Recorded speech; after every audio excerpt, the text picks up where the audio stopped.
A couple years back, I was able to teach Sundays as my calling at church, and when I started, I wasn't sure I would be able to teach these kids anything because I don't have kids myself.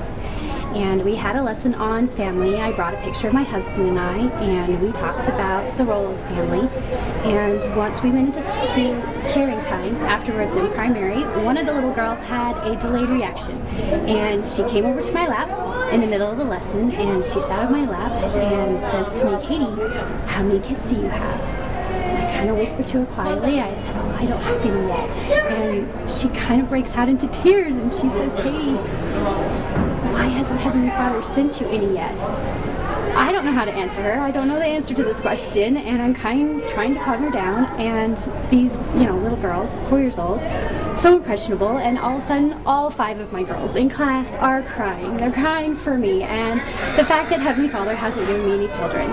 And meanwhile, everything in primary has stopped.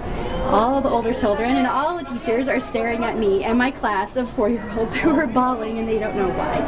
And even the leaders in primary are just looking at us, and they don't come over and help me with the kids. I think they feel awkward for me, and they aren't quite sure what to do.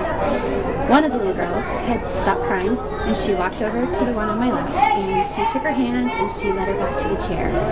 And the most amazing thing to me happened. She says, "It's okay, Sister Butler has us." And that day, they taught me more than I taught them.